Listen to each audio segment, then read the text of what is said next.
Salut,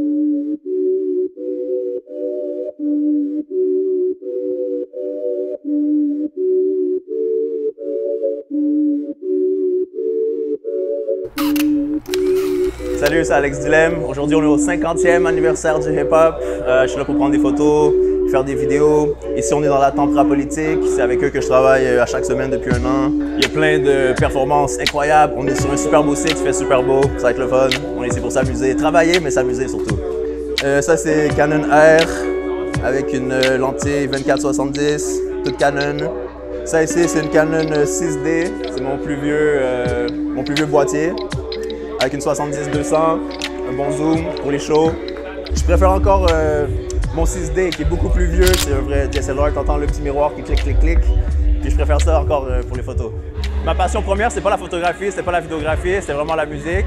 Mais vu que j'ai jamais fait de musique moi-même, j'ai aucune ambition de rapper, je me suis dit comment je peux faire pour participer quand même au mouvement sans faire la musique. Puis c'est avec une caméra que j'ai trouvé ma position. Bon, moi, premièrement, j'ai acheté ma première caméra, c'était fin 2011. C'était une Canon, c'est encore Canon, toujours Canon, mais c'était le modèle vraiment beginner, là. C'était Canon T3i. Au début, je commençais à faire des entrevues vidéo. Après ça, qu'est-ce qui m'a amené vers la photographie? C'est que c'était juste trop long à éditer les vidéos, puis j'avais un vieux laptop. Les fichiers vidéo étaient lourds, le editing, le rendering, l'exporting, c'était tellement long. Je me suis dit, je vais faire des photos à place, ça va être un petit peu plus vite. Moi, j'ai aucun background en photo, vidéo, fait que j'ai appris sur le tas, à force de faire des événements. Fat, mon gars! Toutes les anciennetés qu'on trouve plus nulle part de rap au Québec. Fat et la sonorité!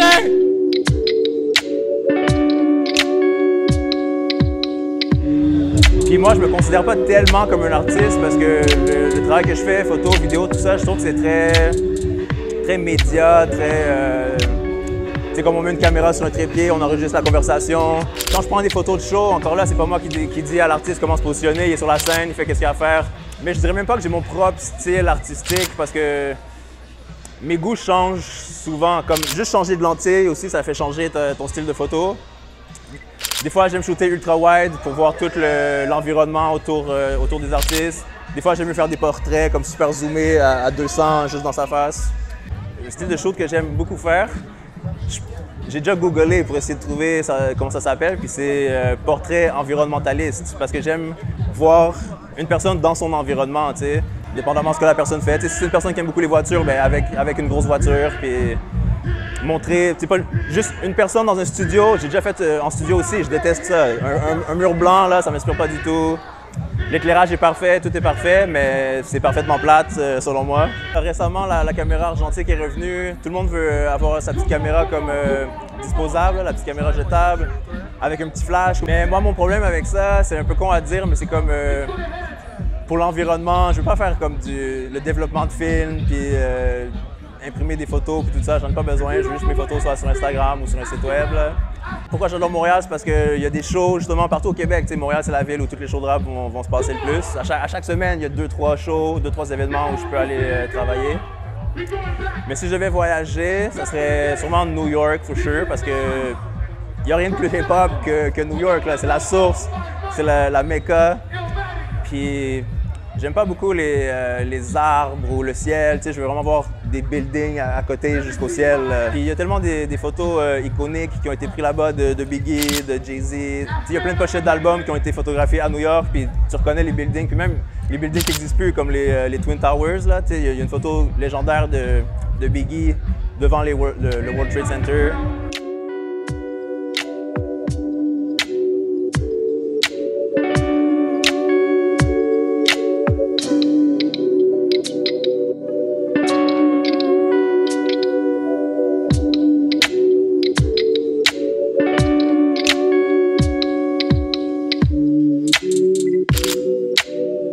Pour revenir à mon gars Alex, le clip qu'il a fait pour nous, fire.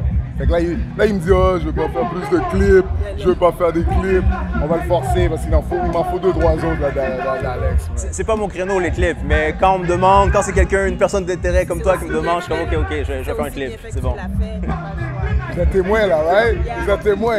Je reviens s'il me dit qu'il veut pas. Ok.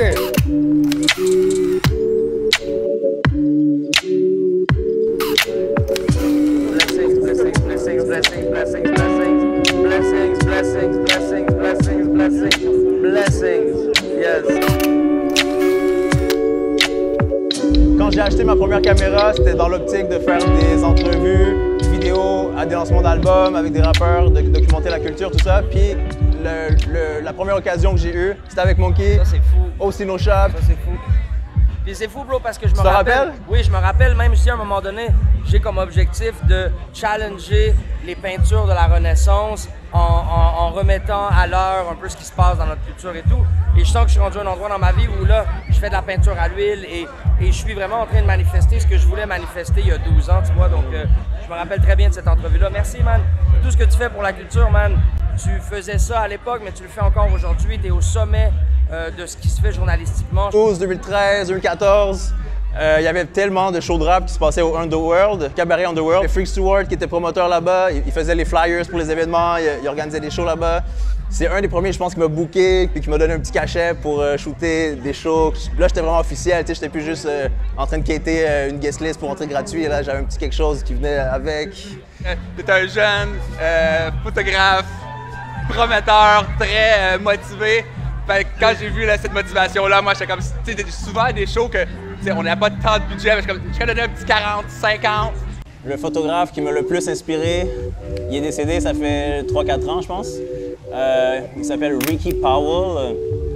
Il avait fait des photos pour Run DMC, LL Cool J, les Beastie Boys. Dans le fond, il était avec les débuts de Def Jam Records. Il était allé avec eux en tournée en France, tout ça. Fait qu'il a documenté vraiment une période qui était vraiment les débuts du rap. Puis aussi son histoire personnelle à lui-même, son histoire était super intéressante. J'ai déjà vu un petit documentaire sur lui. Il disait que la raison pourquoi il a pris une caméra un jour, c'était parce que sa blonde était photographe. Puis quand sa blonde l'a quitté, il s'est dit, regarde, je vais devenir photographe moi-même, je vais prendre des photos encore meilleures que toi, je vais devenir un plus grand photographe que toi. C'est ça qui l'a motivé, j'avais trouvé ça drôle. Il y a beaucoup de monde qui me disent, ah, pourquoi tu photographies pas des mariages, des baptêmes, des trucs comme ça qui payent 10 fois plus? Mais c'est pas parce que j'ai une caméra que je suis intéressé à prendre des photos de mariage. Moi, la seule chose qui m'intéresse, c'est les événements hip-hop, les rappeurs, la musique. Après, c'est sûr que je fais moins d'argent avec ça, mais c'est ça qui me passionne. Puis après, si mon but dans la vie, c'était de faire beaucoup d'argent, j'aurais étudié pour devenir médecin ou quelque chose comme ça. Là. Mais de toute façon, j'ai déjà mon 9 à 5, qui n'a aucun rapport avec la photographie. La photographie, c'est un sideline qui est en train de devenir aussi gros là, financièrement que ma vraie job. Moi, je suis toujours content de rencontrer d'autres photographes dans les événements. Là. Puis souvent, dans les plus grosses salles, il y a un pit en avant, pit de sécurité, puis les photographes officiels sont là. Puis je suis tellement content quand je vois du monde. Souvent, c'est du monde plus jeune, c'est comme la relève, je trouve. Puis on se connaît tous, on se donne la main quand on est là. Puis je suis toujours content de voir qu'est-ce que leurs photos vont être du même show. Parce que si on est 3-4 personnes, toutes nos photos vont être quand même différentes. Puis c'est intéressant. On peut comme s'inspirer l'un de l'autre, voir... on peut même se donner des critiques constructives. Ça m'est déjà arrivé que quelqu'un me pose des questions comme « Ah, comment ça se fait que ta photo est comme ça, la mienne est comme ça, ta. » Fait que moi, je trouve qu'il y a de l'entraide puis du support parmi les photographes à Montréal. Là.